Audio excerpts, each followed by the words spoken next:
stuck outside town, unfortunately. But we'll see. We'll see what happens. Welcome everybody. I'm gonna get going since it's 6:02, but I'm sure people will continue to join. Thanks so much for being here for our second event of the season for Backcountry Beta. This is our, I don't remember if it's the fourth or fifth year doing it with I was thinking about that. yeah, I think I kind of think it's four. Definitely four, started during COVID. right. Okay, so fourth year. And it's been really, really great. We have so many great speakers, and I'm really excited for tonight because it was one of our we had a similar event last year, and it was one of the most, I think, enjoyed, informational, like really great events that people wanted to see more of. If y'all don't know me, I'm Evan, not Jen Gurecki, but I work at Coalition Snow. We're a women-owned and operated ski and snowboard company, and amongst doing all the things, and one of them being Backcountry Beta in partnership with True Gear, to put on free events about the backcountry to help kind of lower the barrier of entry into the sport.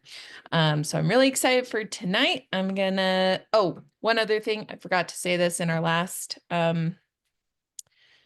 in our first backcountry beta, is we have a little sweepstakes that happens at the end of the season. You'll get a little goodie from both Coalition and True Gear. And so everyone who joins gets put into that each time you attend a virtual event. And as we're introducing ourselves too, if people want to put in the comments where you're based or your favorite way to travel in the backcountry, or if you haven't gone into the backcountry, what your favorite way to recreate in snow is while we're getting things going. And then I would also say, if you have questions that come up during the presentation, let's put them in the chat, and I'll be looking at that. And if it's something that is pertinent to what we're talking about, Erin, I'll kind of jump in just so that something doesn't get lost. And if it's something that can wait to the end, then that's great as well. So welcome everybody, and I'm going to hand it over to you, Jess. Thanks, Evan. I'm Jess from True Gear. And yeah, as Evan said, this is we think our fourth season of doing this awesome backcountry education series that started in COVID, kind of out of necessity for virtual stuff. And then, we're not near each other. True is located in Portland, Oregon. So it's like an awesome way to stay connected with such an amazing brand that we love working with and collaborating with, and also to stay connected to this community. But yeah, so True is a small ski and snowboard outerwear brand based in Portland. We make snow bibs, jackets for men's fit, women's fit, and our women's stuff, we're best known for I think, our drop seat on the bibs, which is like this amazing little panel that you can just unzip and drop trowel in the backcountry, and it's pretty game changing. So if you haven't checked out our stuff, I definitely recommend doing that, truegear.com. And yeah, really stoked to welcome Erin Hennessy. Erin and I have done a couple things together, Avi awareness classes and this event last year, and she's really knowledgeable and just has a lot of great information to share that is like immediately transferable to going out in the backcountry. So I'll turn it over to Erin from VNTRbirds. Thanks, Erin.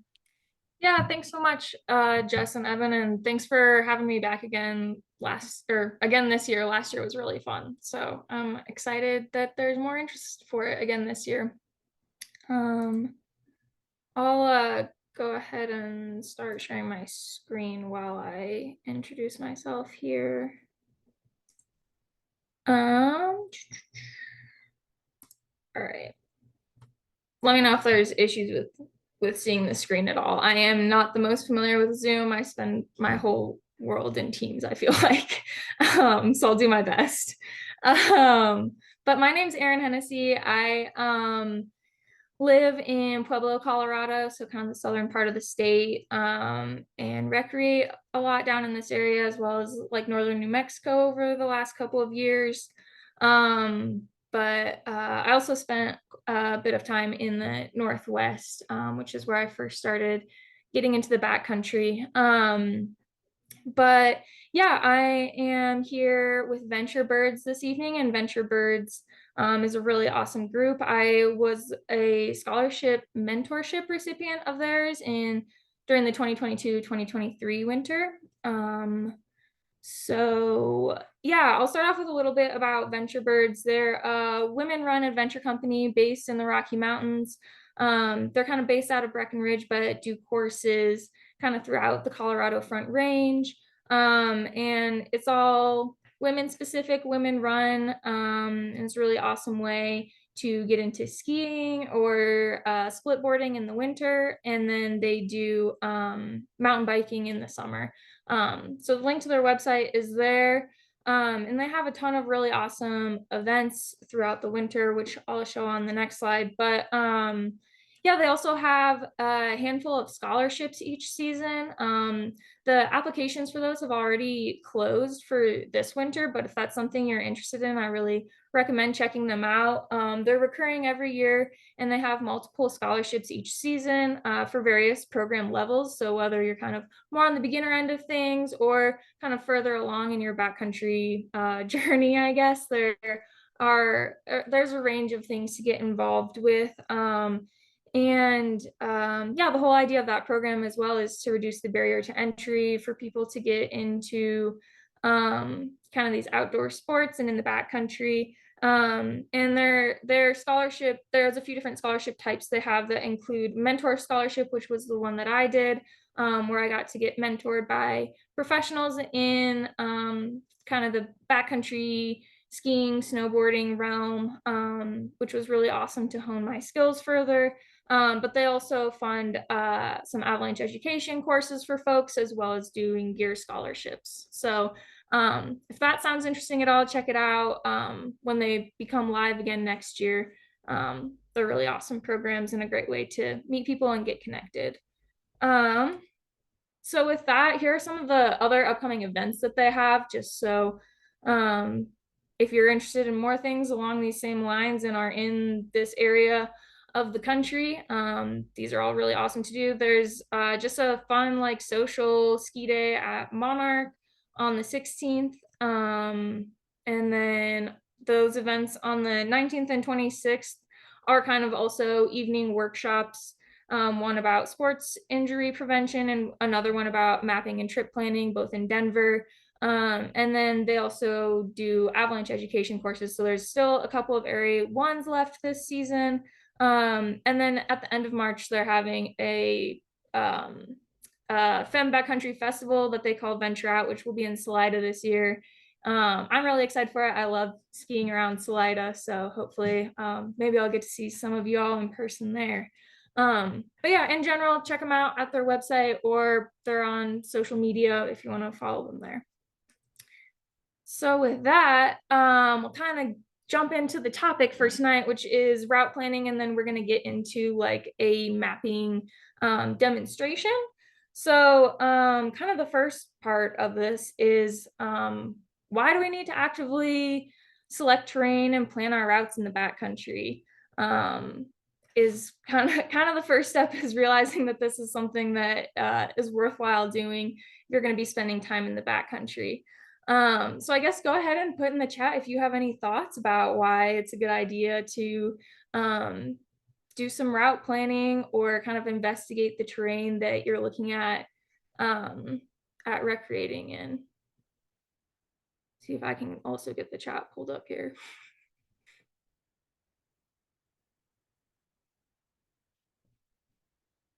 Yeah, to have a fun, safe day, definitely. That's number one.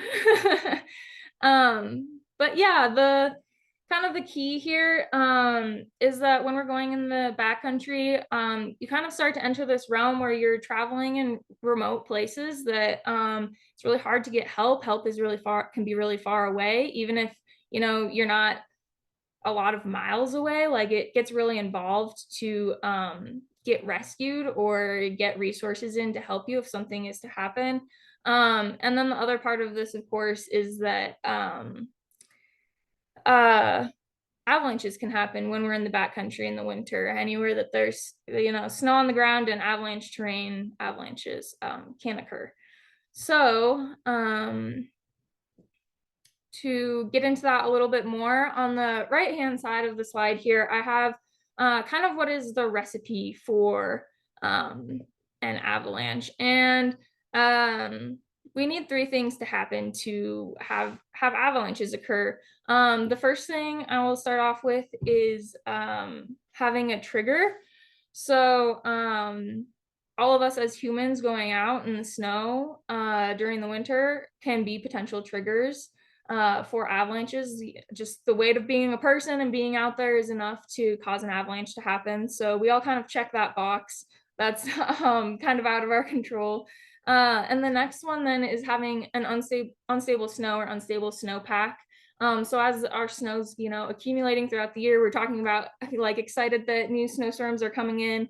But that can contribute to having an unstable snowpack. And that's also kind of out of our control. Like we as individuals can't control how the snow stacks up each year. That'd be amazing if we could, and fix all of our weak layers that we have, but that's not really possible.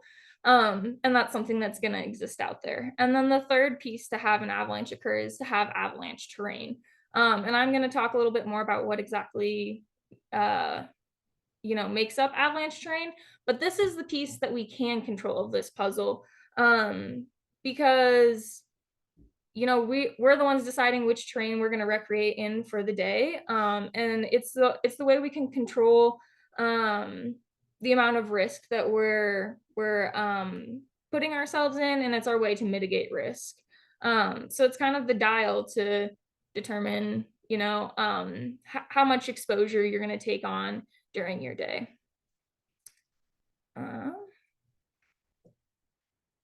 So with that kind of like, I guess throughout tonight, I'll kind of outline it here quickly, and talk a little bit more about the importance of route planning, and then talk some here briefly about checking the forecast, and then we're going to go into a demo using CalTopo of like how to plan like a mini tour.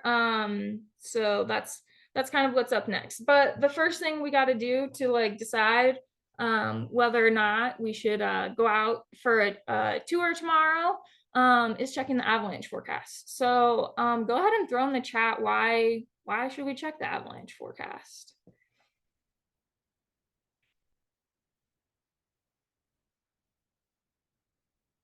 Give you guys a second.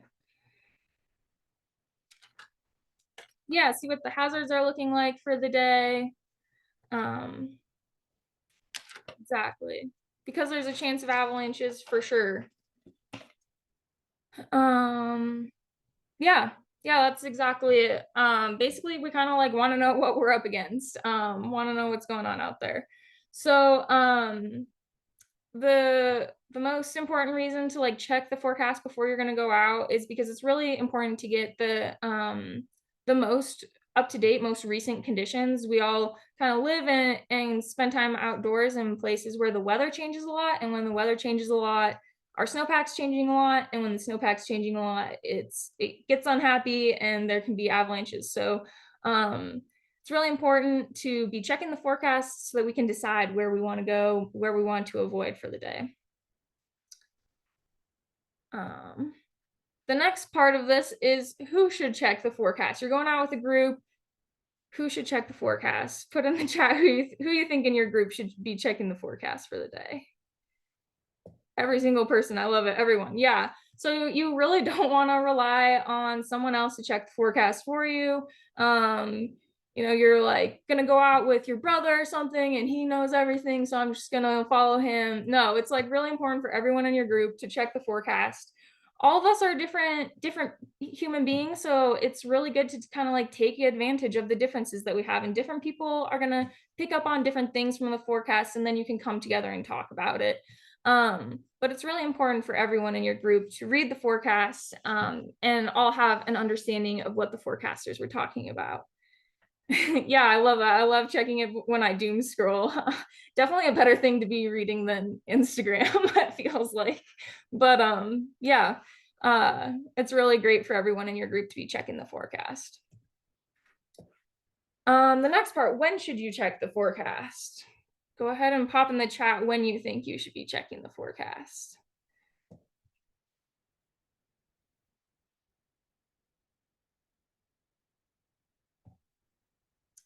Yeah, I see a question about what to do when the leader of the group, you know, so there's some moderate avalanche danger, but the leader says that that was nil. I think that kind of gets into a whole other topic potentially of like how you build your group and who you're thinking of as a leader.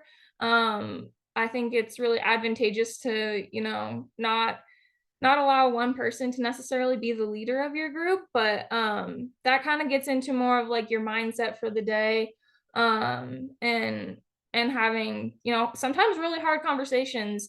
I have friends that I love them to death, but I maybe don't go in the backcountry with them because they don't see risk the same way that I see risk. So that's a really great question and definitely kind of worth some more thought. But yeah, as far as when to check the forecast, people are saying days before, check it as it develops. Yeah, I love that everyone has their own risk tolerances, which is really important to kind of be aware of what yours is and aware when it doesn't align with what other people's risk tolerances it are.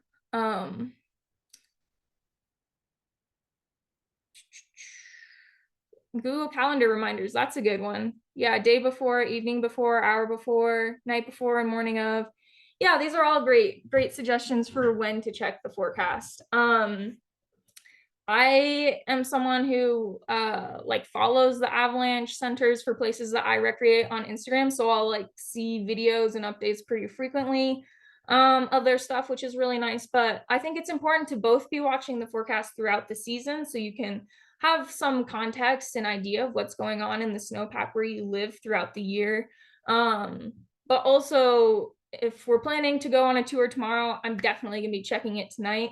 And it's important to kind of become familiar with when your forecast center is publishing their forecast for whatever day you're planning on going. So I know that the Colorado Avalanche Information Center where I live, they are publishing their forecast the night before. So I'm checking the forecast the night before when that comes out. Some places I think maybe still do morning of, so you might want to check it again in the morning to make sure nothing has changed. But usually night before is a good way to go. The times I would say you don't want to be checking the forecast is when you're already in the parking lot. Tomorrow's going to be a powder day. You packed all the gear, you spent the time driving up there, maybe you sat in I-70 traffic for hours, you're frothing over all the fresh snow, and you're just going to check it real quick while you're in the parking lot. But like really your mind has kind of already been made up on what you're going to do for the day. And it's kind of hard to step back at that point. So I think it is really important to check the forecast before you're already kind of committed to a plan for the day. And same thing, like probably don't be like getting out your phone on the skin track or anything, and you're already out there. It's a little bit too late at that point. It is important to check it in advance, check it over a cup of coffee or while you're having dinner. That when you're somewhere like warm and dry and you can focus on what you're reading, that's really the best time to be reading it. All right. The next one. So where do you find the forecast? Go ahead and throw in the chat if you're somebody who's regularly checking the forecast, where you're getting it from. If you're getting it from the website, from social media, where are you finding it?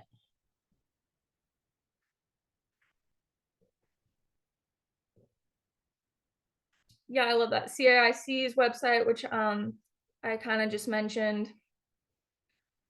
Perfect place to be getting your forecast for Colorado. Utah Avi website, perfect. Mount Washington Avalanche Center website, nice. Open Snow. I guess I don't use Open Snow very much. I'm not familiar with what's on there if they're sharing the avalanche forecast as well. Definitely snow forecast, which is awesome. And important information to have. But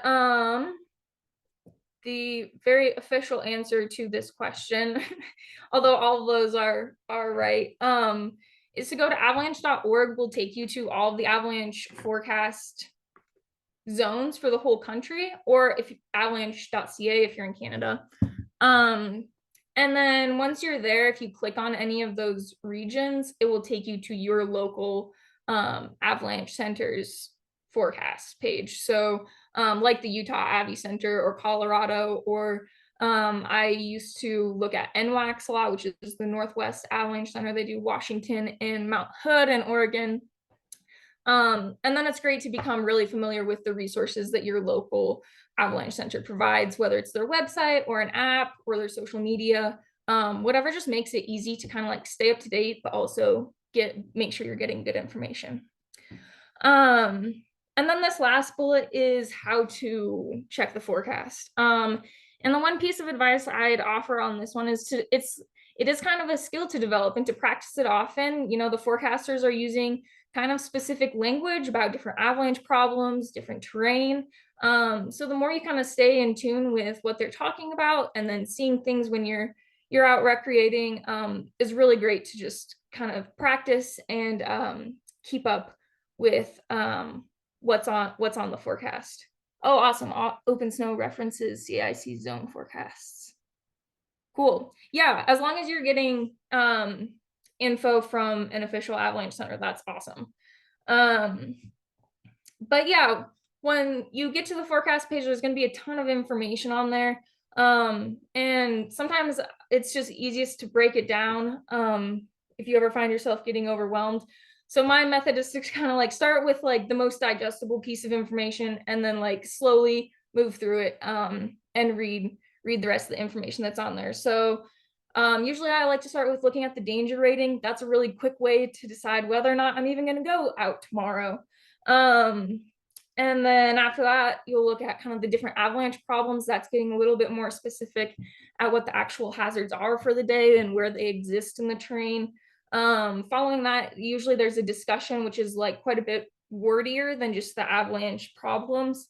But that's really great to read. And then checking just any weather forecast is great too, to know if I'm going to be freezing my butt off in 50-mile-an-hour winds and whether or not I really want to be doing that tomorrow is really important to take into consideration, as well as any recent observations that people may have submitted to the forecast center are also really good to look at. So with that, if these are things that like kind of if this was like a bit overwhelming, there's lots of resources to get better at these skills and develop them.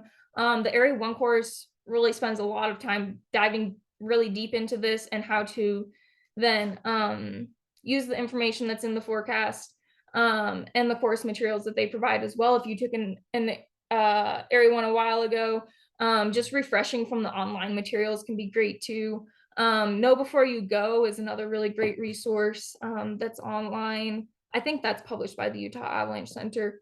And then there are lots of resources that are on your Avalanche Center's website. So those are really great to look at too. A lot of times they'll have videos or their own local avalanche awareness classes and things going on. So those are really great to check out as well. So with that, we're going to take a little bit of a break from slides for a minute. I'm going to grab a sip of water. And we're going to kind of start with the forecast, getting into some of what the demo is for the evening, which is checking the forecast. So we're going to look at what the forecast is for tomorrow on Valentine's Day. Maybe we'll go on a cute little tour with someone special at Berthoud Pass. So to get there, for this demo, you'll go to avalanche.state.co.us should take you there, or if you Google CAIC, it should take you to this website. So I have it pulled up in another tab here. And let me know if anybody's having issues getting there. I could drop this link in the chat too.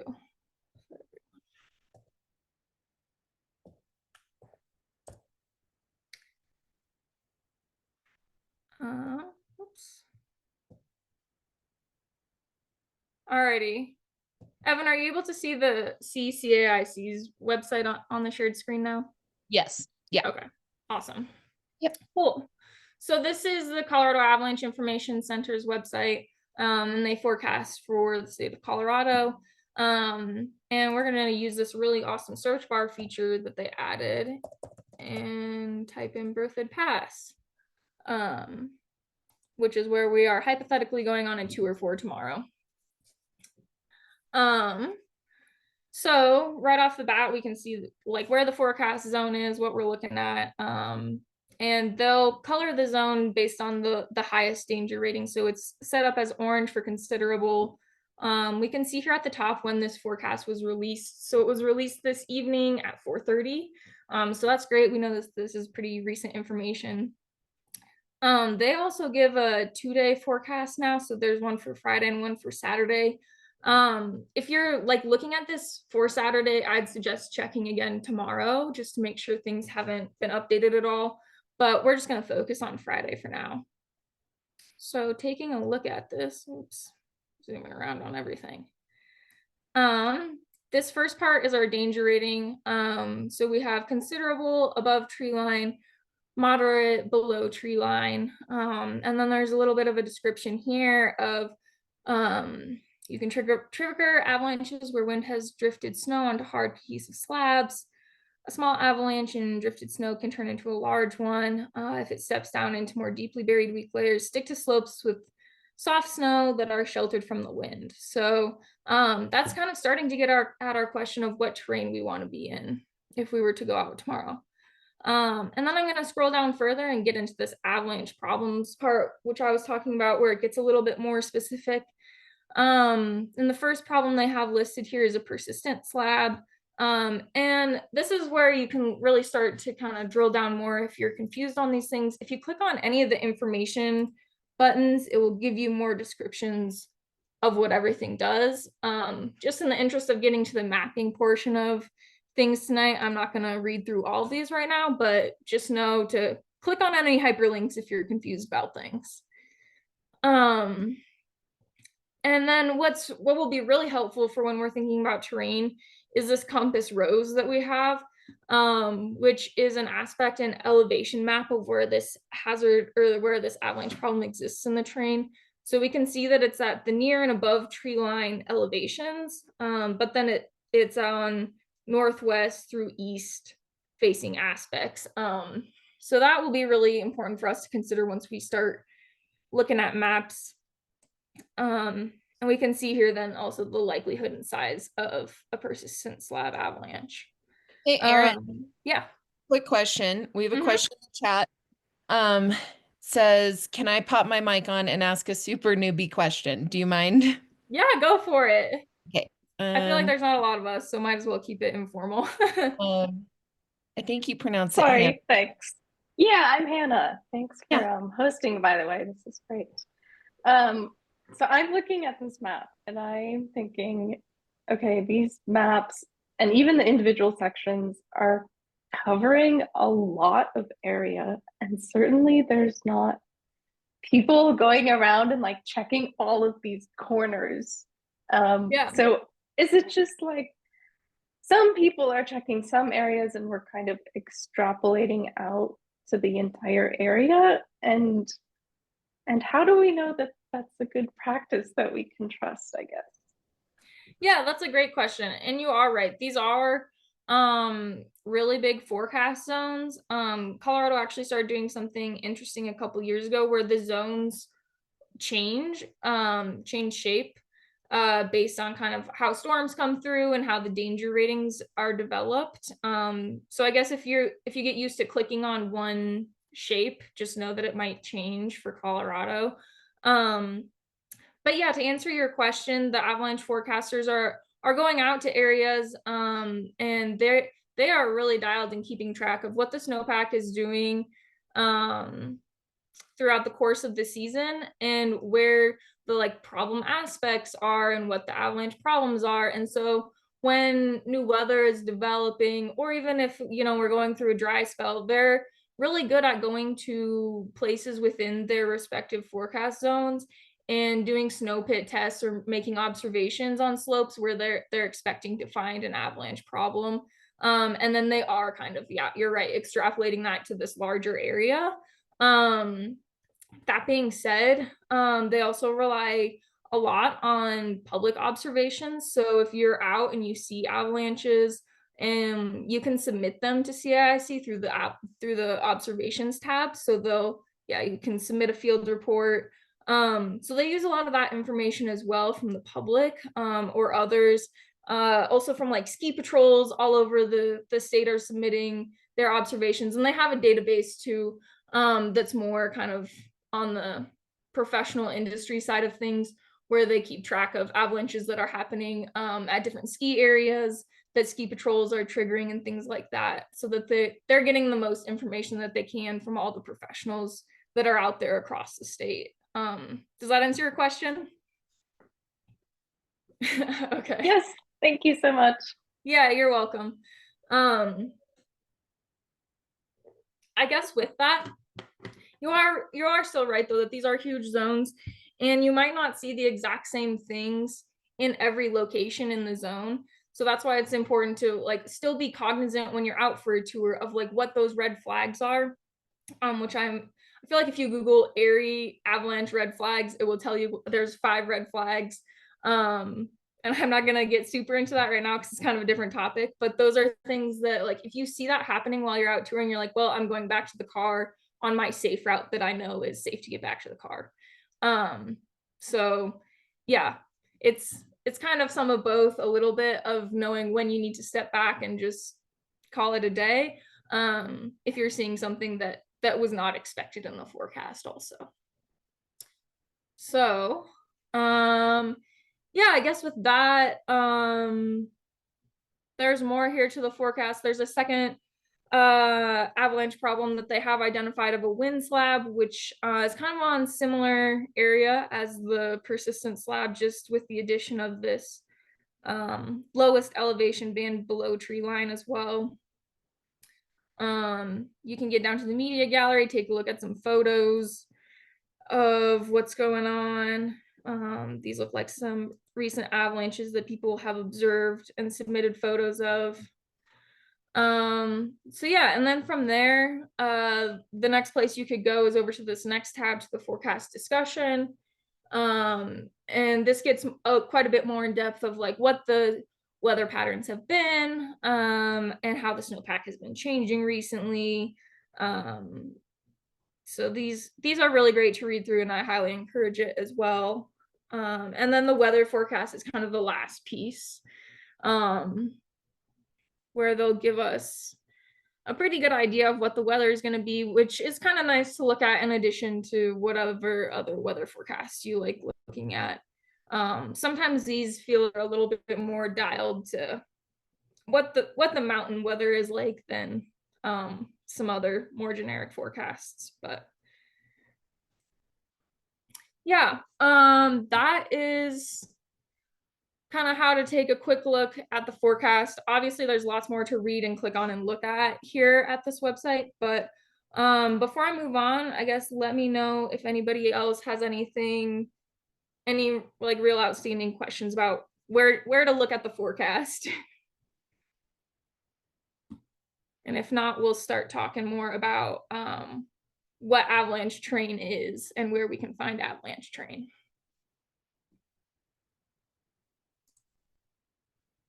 All right, I'm not seeing anything. So we'll hop back into it. Hopefully you guys can see slides again. Yes, we can. Or at least Awesome.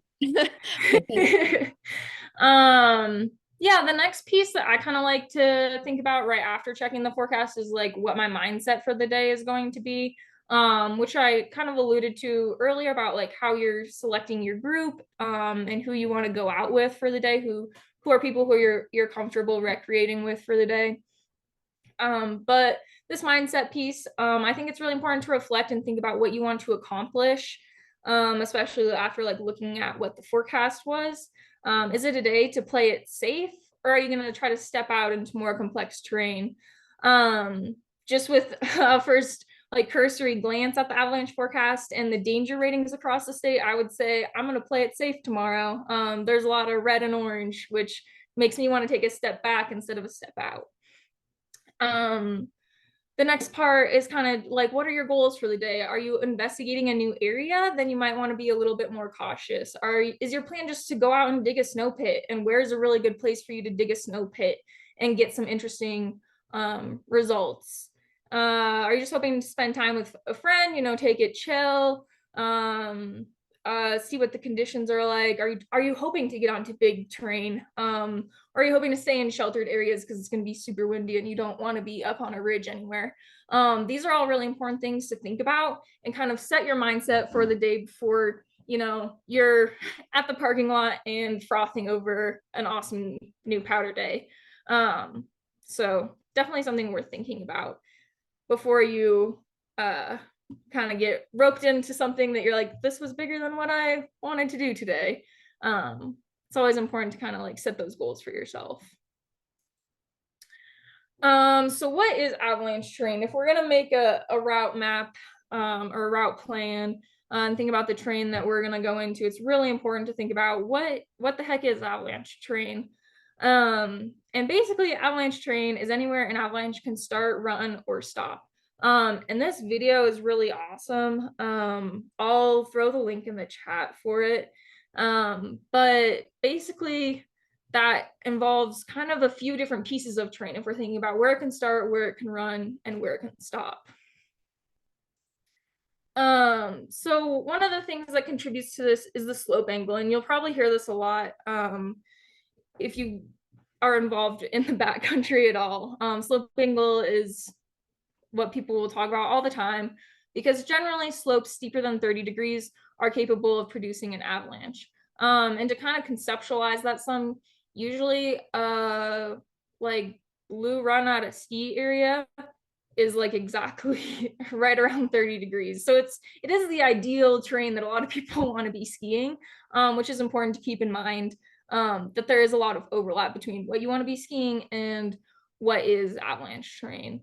So it's important to kind of be checking what your slope angles are while you're touring, but we can also do that on the map, which we'll get into here. The next piece of what avalanche terrain is, vegetation clues are huge for this. So this is an aerial image of a place that I toured a couple of winters ago, and we were on this trail that you can kind of see that is by the red X. And right when we popped out of the trees by the red X, it was extremely clear that we were in an avalanche path, which you can see on this aerial image here that there's no trees right there, which is really evident that you are in a large avalanche path, like run out zone, where there aren't any trees. Some other vegetation clues are like if all of the branches on one side of all the trees are gone, you know, that's from an avalanche kind of like ripping down and ripping those branches off the trees. So these are kind of some other clues that we can use both when we're mapping and when we're out touring to know whether or not we're in avalanche terrain. All right, so with that, those are kind of the main like avalanche terrain clues that we can use while we're mapping. So from that, we're gonna get into the maps. There are a lot of mapping softwares and apps that people use. There's like CalTopo, Gaia, Onyx, probably other ones. There's also a lot of guidebooks and paper maps that are really fantastic and worth getting if you like guidebooks for sure. But tonight we're gonna focus on CalTopo.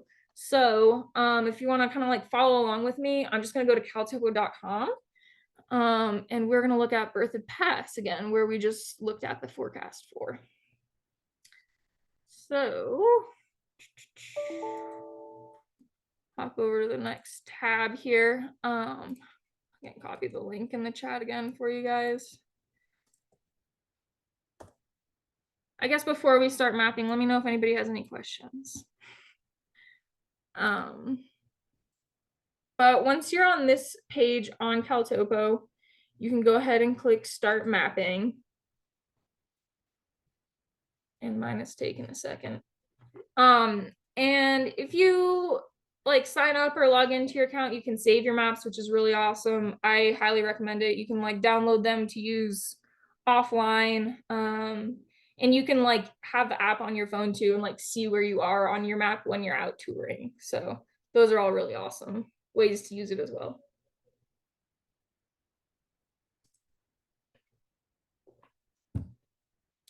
But if there's not anything else from here, we'll go to, just type it in the search bar again, Berthoud Pass.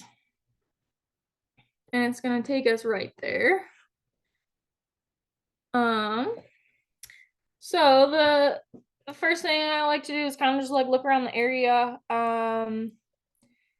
you know, get an idea of like how up in the mountains are we. This is a pretty like alpine area. If any people have driven up here, it is very excuse me, very popular for backcountry skiing. There used to be a ski area in this area that is no longer there. The lifts aren't even there anymore, but they're still on this old Forest Service map here. But from here, kind of one of the first features I like to start playing around with is just what your base map is. So you can do that under base layers. Right now I have it set to Forest Service, which I kind of like looking at. I think it's pretty straightforward contour map. It's really easy to see different features. But there are some other options. There's a map builder topo one, which is slightly different. This one has more of trails on it often.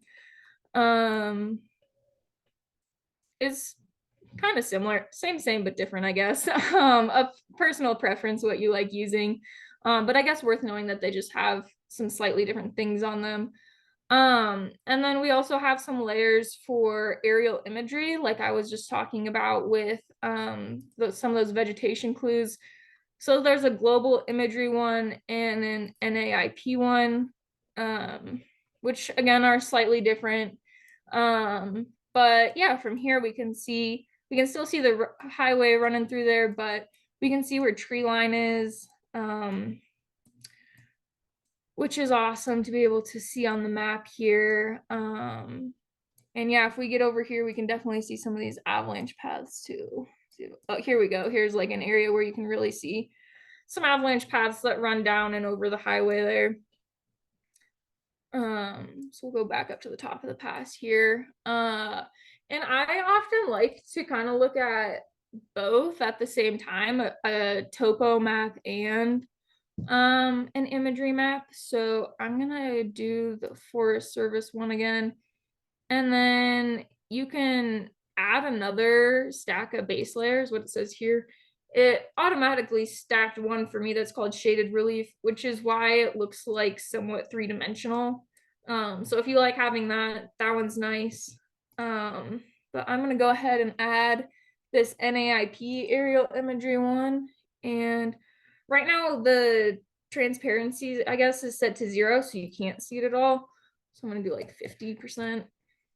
And now we can start to see it some. Maybe I'll do 60.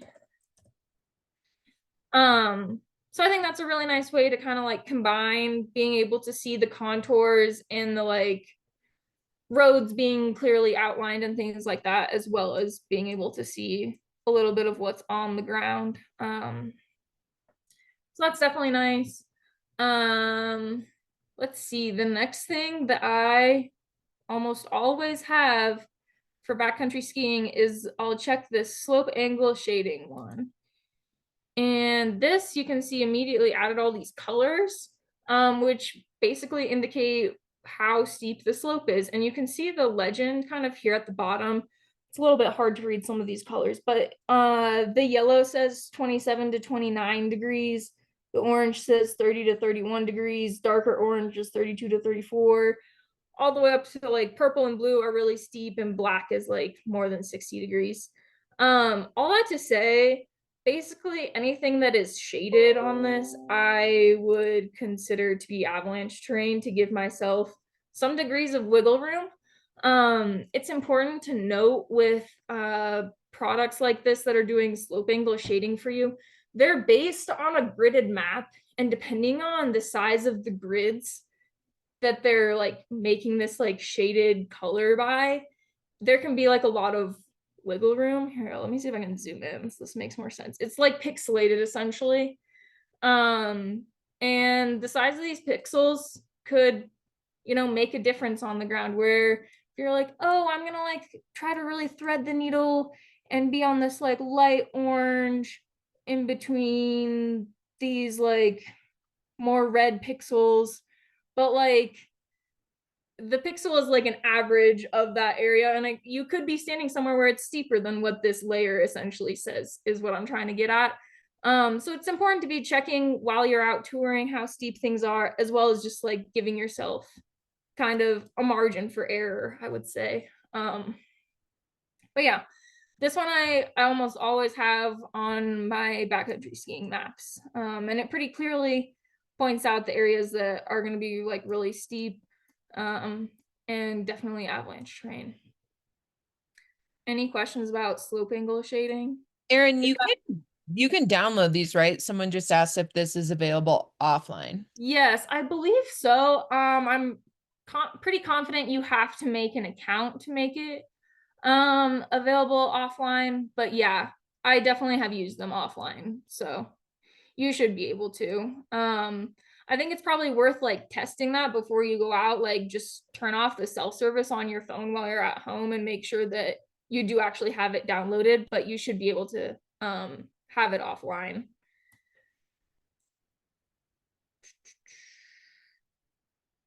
Sounds good. All right, any other questions on slope angle?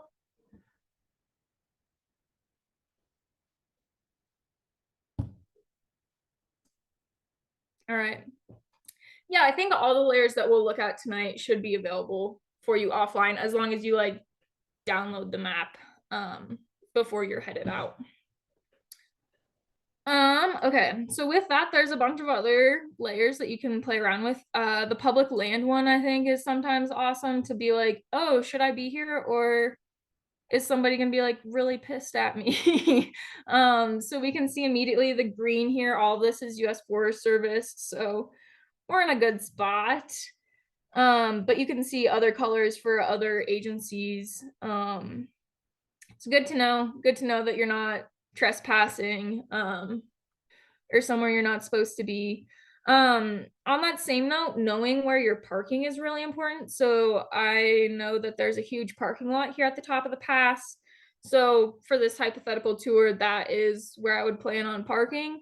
And yeah, in general, just be courteous when you're parking. If there's not room in the parking lot, like don't park on the side of the highway. It's a really big pain for the snow plows and for emergency services if people are parked where they're not supposed to be. I guess just a little parking PSA, which can be great to look at when you're on a map, where you're going to be able to park. So with that, the next one that can be nice to look at, sometimes the fire history one is awesome to look at. I think this also, I don't think there's been any fires in this general area recently, but I think like the public lands one, it will just shade the area. Oh yeah, it does look like it does do that. That can be like good to know if you're gonna be like skiing in a burn scar or not. I don't know, the trees are definitely different. As we all know, sometimes tree skiing can be like really tight, especially here in Colorado with our large pole pines, and it's not that enjoyable. So knowing if you're in a burn scar sometimes can be nice to know if your trees are going to be a bit more spaced out. Can be good to look at. Another one that's cool to look at for skiing is the sun exposure one. This one can be really helpful in the spring if you're like trying the time when the snow is going to soften up for you.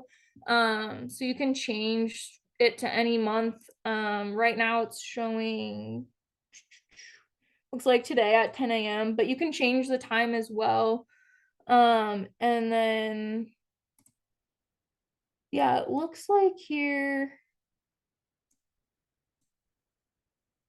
I feel like it's, oh, I did click the wind as well on accident. Sorry about that. Okay. So I believe the yellows are getting more sun. Here, I'll turn off our slope for a second. The yellows are getting more direct sun and the blues are going to be more in the shade. But that can be helpful this time of year too, if you want to know if like the fresh snow that fell last night is already like getting really cooked and sun-baked, or if it's still like some nice fresh powder. That one can be a good one to look at. Another one that's really phenomenal is the cell coverage. And you can change with this drop down to select your carrier. So like I have Verizon, I could look at Verizon and it looks like there is a dead spot right here off the top of the pass, but otherwise pretty good cell coverage. If you change it to all, cell coverage info, here we go. Then it tells you kind of what the different colors mean, which carriers have coverage. And this is super important to be aware of when you're headed out. Kind of like I mentioned at the beginning of the talk, as soon as you start getting in the backcountry, you kind of have to start thinking about how you're going to get help if you need help. And if you're just planning on using your cell phone, that could work, but it also really might not work some places. Like I know Cameron Pass off the top of my head, there is no cell service up there. And so it's really important to like be aware of that and have another plan for communication in case anything were to happen. So with that, this next section gets into forecasts. You can add weather shading of all kinds of different things. So temperature, precipitation, look at 24-hour snowfall might be fun. Looks like a little bit of snow, maybe more if we do 48 hours. It's taking a second to load here. Yeah, there we go. That's like a darker blue. That's exciting. But you can look at the wind as well. So maybe I don't want to be up on Berthoud Pass if the gusts are going to be really bad, which it looks like they are going to be. So this might be my moment where I'm like, oh, I really should look at the weather more closely and decide if I want to be above tree line, if I want to be up here at all, or if I want to pick somewhere else to go. So the weather shading can be nice to look at. I'm pretty sure it's just pulling from the National Weather Service forecast. There's also wind plot. You can see which way the wind's blowing. They also have the avalanche forecast on here, which I think it can be great. I think it's worth going to the website as well because that's where you're going to get all the nitty-gritty details. So they give you some information, but if you're using this, I would definitely follow the link and like actually go read what the Avalanche Center has to say so you can know what avalanche hazards you're looking for. And then with that, there's like some other features that you can get if you pay for their paid subscription. But yeah, this is like a really great place for us to start. Let me add our slope angle shading back in here. And I feel like I got really zoomed out somehow. Zoom back in. Okay. So with that, kind of the next part, once I have the base layers looking like how I want them to look, from there, what I like to do is like add some actual features to my map. So I personally, having looked at the forecast a little bit for tomorrow, I'm probably like not trying to get into avalanche terrain too much. So I'm probably trying to avoid a lot of these shaded areas that are going to be steeper. And if we look at the forecast again, there was some details about the aspect.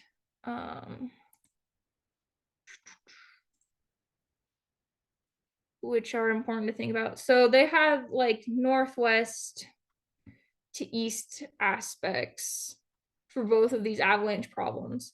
So that's something we can think about as well as we start to plan a route.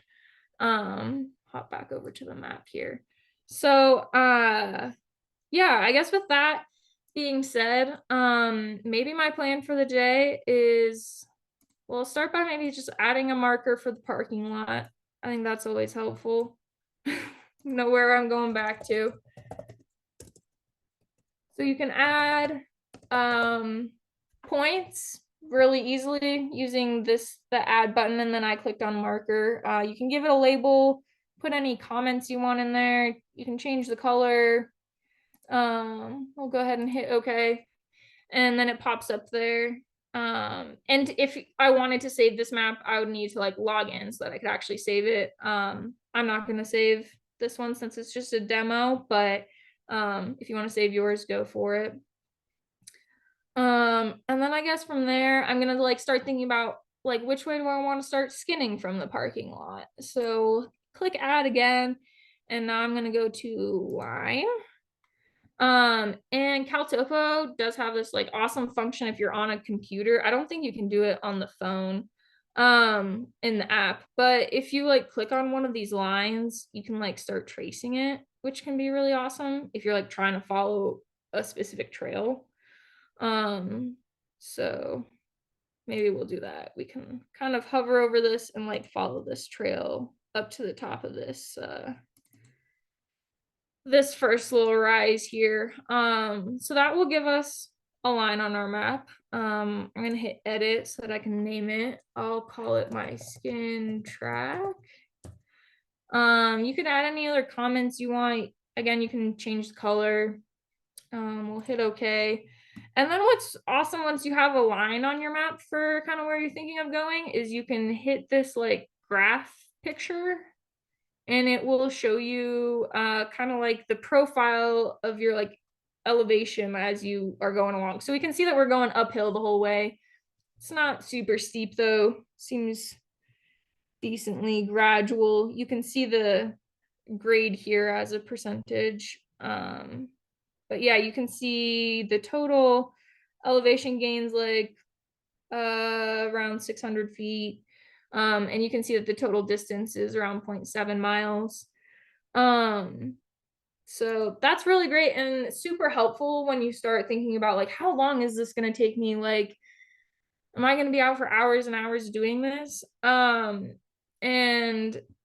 there's also, I think, if you click on it, they have a feature called travel time, which can sometimes be useful. Maybe going off like the hiking one for going uphill. It says like, I don't know, between half an hour and an hour to get up there, maybe like 45 minutes. And then it also has a ski one, which I can tell you would ski down this much quicker than that. So take this with a grain of salt.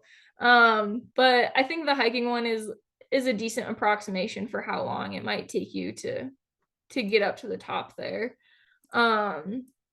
But always good to like build in some buffer time for your day if like you're like, oh, can I do this before dark? Like I would give myself some extra time just to make sure that I'm like really gonna make it there and back. But yeah, we have any questions at this point? I'll take another pause. I feel like I've been rambling on. It's a lot of good info. I feel like you're just getting positive stuff in the comments of that it's helpful and it's cool. We do have a question. When you add the line object and the yellow lines pop up, what are these exactly? Oh, routes other people have mapped or trails from public maps? Yeah, so that's a great question. I'm pretty sure it's like the trails that exist on this maybe on the maybe not on the Forest Service map because I don't think it's on the Forest Service map. I think if we change it to the other map, this map builder topo, they might be on this one. Yeah, it looks like it if I turn my line off. Yeah, so basically it's like letting you trace trails that are existing on this other layer. I'm pretty sure is what it's doing. So it's not necessarily like other people's routes. They are like actual trails.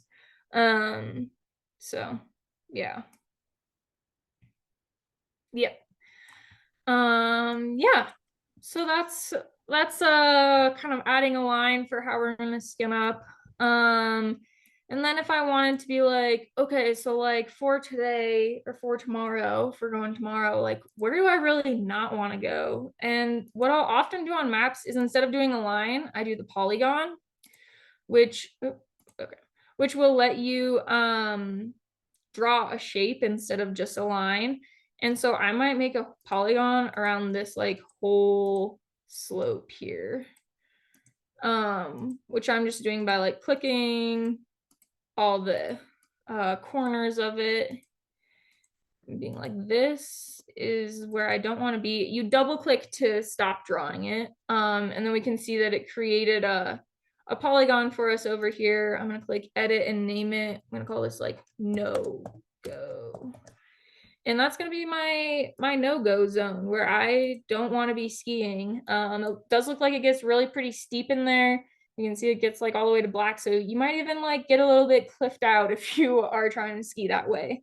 But I just know based on the forecast, I want to have a chill day. I just want to have some fun turns in the new snow.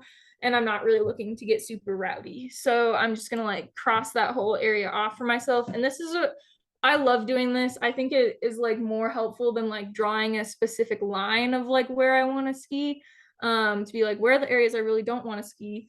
And then on the opposite of that, I could do like, well, okay, so I know where I don't want to go. Like, where do I want to ski? And like I do like how this kind of open spot looks like it could be a fun run. So I could do another polygon here. Oh wait, did I click on polygon? Do another polygon. And this time I'm gonna draw kind of from the top of the skin track that we made and just be like, this whole area like looks pretty nice. Like the trees are like pretty spaced out, and there's like a nice spot for me to like ski back down to the car. So I'll kind of like put this in here. And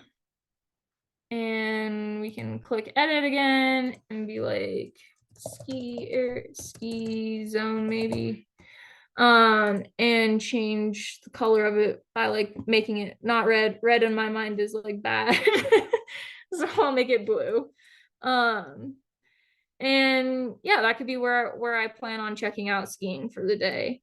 Some other things that are really awesome to look at in the ad one, and this starts getting where you can like get like more sophisticated with it, is the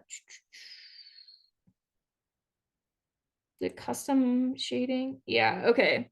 So I clicked on the custom relief shading one, and layer name, maybe I'll just be like, call this our like persistent Abby problem.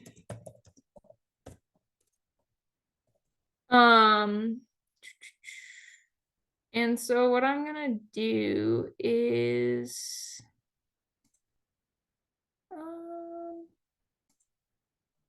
so then this becomes your oh shoot, I think maybe this is the wrong one.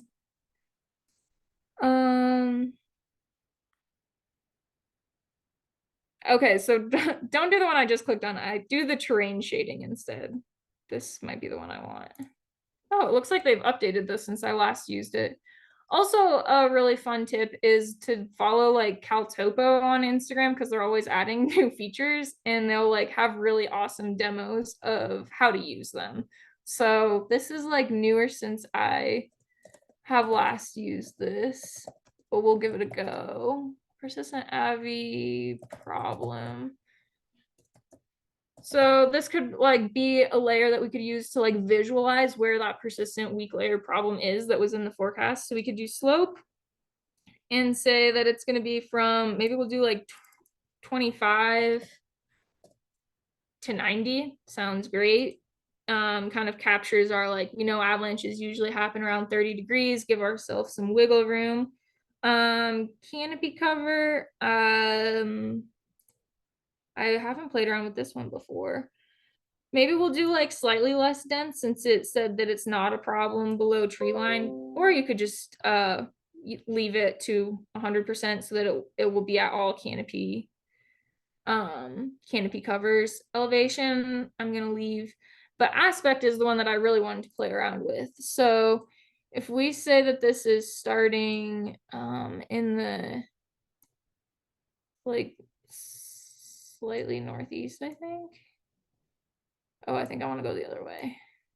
I think the gray is like what's not going to be included, and the blue is what will be included. So we want to make it look like the compass rose that was on the forecast website. So I'm going to see what this does and click save layer. And it should have popped up here. see if I turn off the slope shading, if it did anything. Oh, maybe not. Maybe I did not do it right. We'll do edit it. Let me see if I just do the aspect, if that does what I want. Save layer.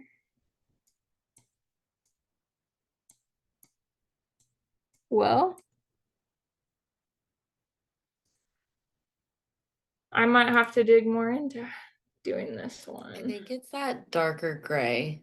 Like if you look at the bottom left, it says style and it's like that dark gray. And like if you look at the map, it's like a little, there's like, it looks like a little gray. So I think it worked. It's just kind of hard to see, maybe.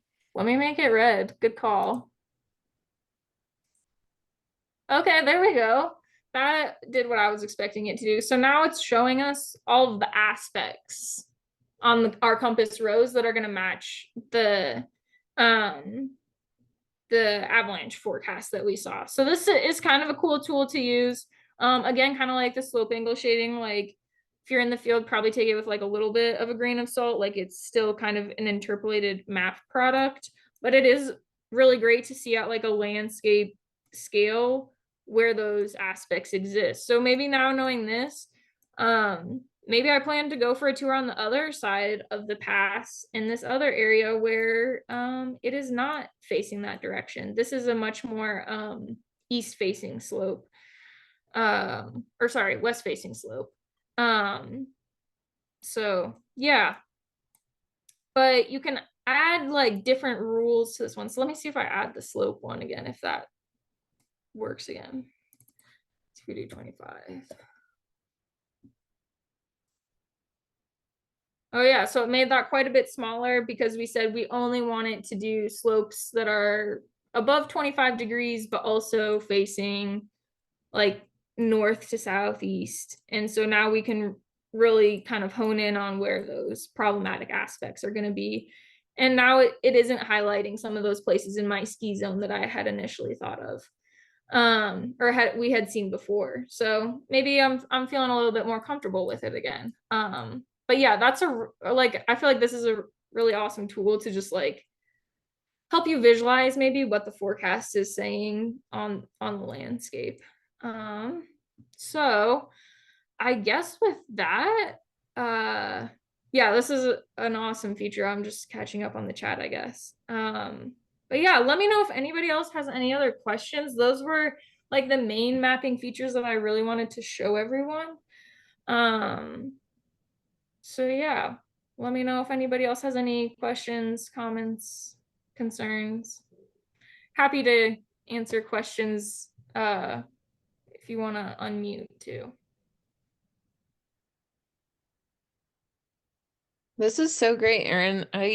You could like play with CalTopo for so long, you know. I know. It does seem like there's new features added like all the time, but especially that one with like being able to see where the problem is, so you're not like constantly like flipping your map around being like, okay, well here's where this problem is, here's where this problem is, because that's what I always have to do to like orient myself. But at least to like have it blocked off is so cool. Yeah, I think too in this one, if there were like multiple avalanche problems and you wanted to like visualize them separately, if you click add rule, it should let you do like a whole nother one and you could make it another color, which is really awesome too. So yeah, you can get real creative with this one if you want to. But yeah, CalTopo is always adding new interesting things. Some of the features on the like pro version are nice. Like they have sentinel imagery, which is like really recent satellite imagery, so you can like see if there's snow on the ground. Can be really nice, but definitely not as much of an essential feature, I guess, as some of the other ones. So I'm not saying by any means you have to go buy a CalTopo subscription, but there's more features hidden in there too. Yeah, there's so much you can have access to on the free one as well. Yeah. But yeah, if anyone has any other questions, feel free to drop them in the chat. I don't think anyone has, so I feel like, Erin, was there Can I ask anything a question? Sorry. Oh, yeah. Has anyone used this outside of the States? And if so, are all of these features still available, or does it get spotty? And even more specifically, has anyone used it in Japan? What was the last part of that question? More importantly, has anyone? Oh, has anyone used it specifically in Japan? Oh, Aaron, do you have you? Do you know? As far as I know, it's like you could use it anywhere in the world, but I have not played around with it anywhere outside of the States. So would definitely be worth checking out and playing around with on here. I'm sure if you like had a location in Japan, you could throw it in the search bar and see which of these layers work. But I feel like most of them should be able to. If anything that they might not have would maybe be like the weather forecast layers, or like the cell service layers might be different because there's might be different cell carriers, or things that they haven't like quite included are the things off the top of my head that you might not have access to, just because like the data sets would be different because they'd be from like Japan's agencies, not US agencies. But I see McLean, you have your hand up. If you want to unmute yourself, go for it.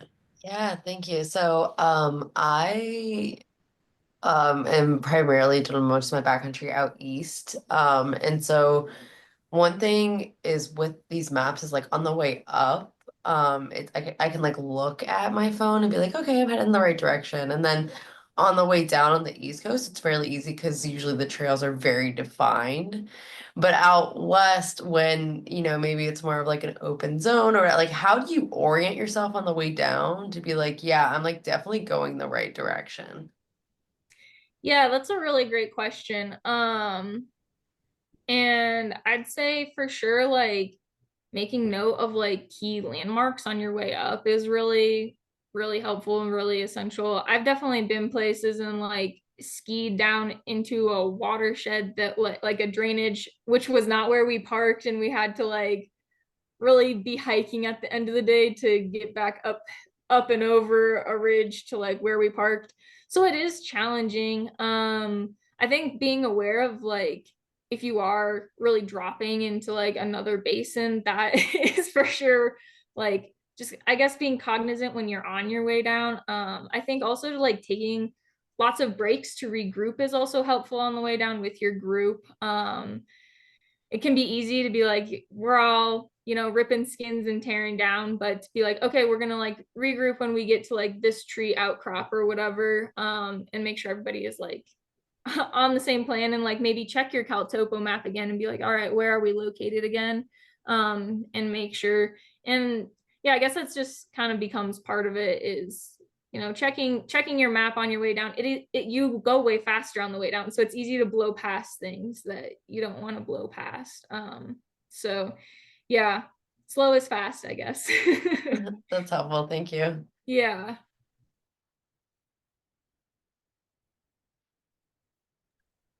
Great questions. I was also going to add to that like uh the features always look different. You can like see the feature that you're trying to avoid on CalTopo, and then once you're going uphill, actually seeing it and be like, oh, that's what that part that we wanted to avoid looks like. And it may or may not be like easier than not to avoid it than you thought. And so definitely what Aaron said about like regrouping and checking on your way down too, just to make sure like, okay, we needed to stay to the right of this little slope or this tree, etc. For sure. Yeah, and I think this was a new question too. In the chat, I'm looking at my area. It seems that there are bike paths as well as ski paths. How do you filter out the bike paths? I'm not sure. Not sure if there's an option for that, but I don't know. Yeah, that's a great question. I'm not sure either. They're like all the trails are kind of the same, but some of them are bike trails. Yeah. Yeah, I guess I haven't encountered that, so I'm not quite familiar if there is a way to do that.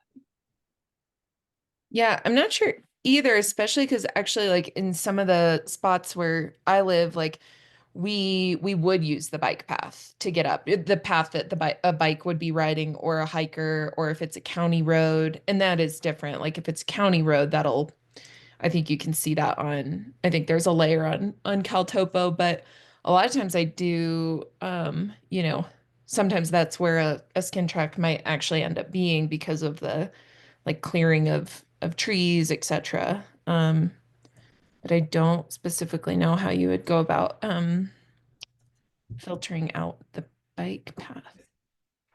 I'll be back in just a sec. Sorry. Erin's grabbing her computer charger. If anyone has any other questions. Yeah, Audrey, I'm sorry that I don't think I know the answer to that question. Yeah. And also, I'll just say this while Erin's gone, we're gonna wrap up here soon. So if anyone does, I know we're going a little over time. So if anyone has any more questions, please pop them in. And then we'll definitely kind of wrap things up so everyone can, let's see. Oh, thank you, Veronica from CalTopo.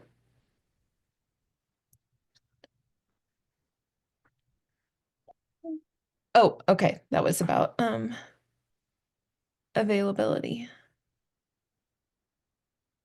Wow, that is very cool. Awesome, McLean. Thanks for coming.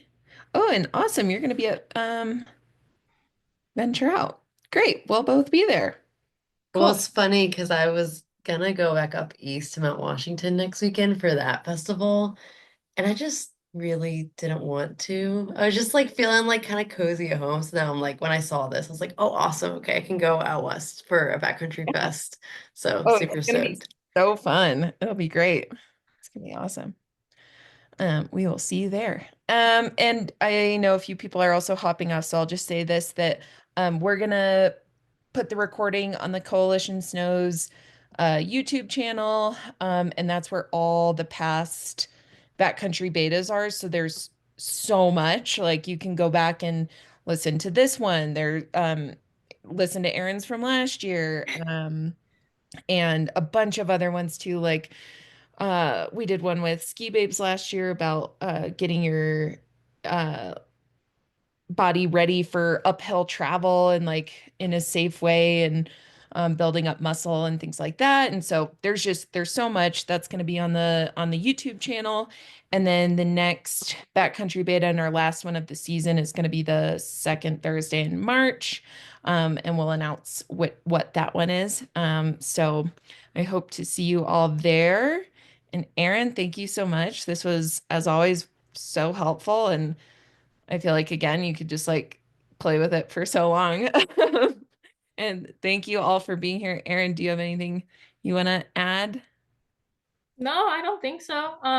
Yeah, just keep playing with it. Zoom into lots of places. That's what I'm always doing. So yeah. Cool. Well, thanks, everybody. We'll see you at the next Backcountry Beta.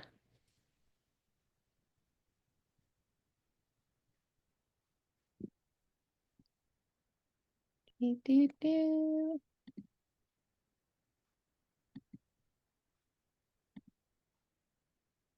I always get confused where all these buttons are. Mm.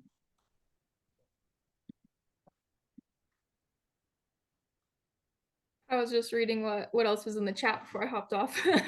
Oh no, you're good. I always like forget to tell people like, oh, we'll stay on at the end, and then people are all like staying on because they think that it's continuing on. Like, oh, I'm just standing here waiting for you all to jump off. Yeah, so that was great. How'd you feel? Yeah, good. Yeah, I think it went pretty well. Yeah, I think so.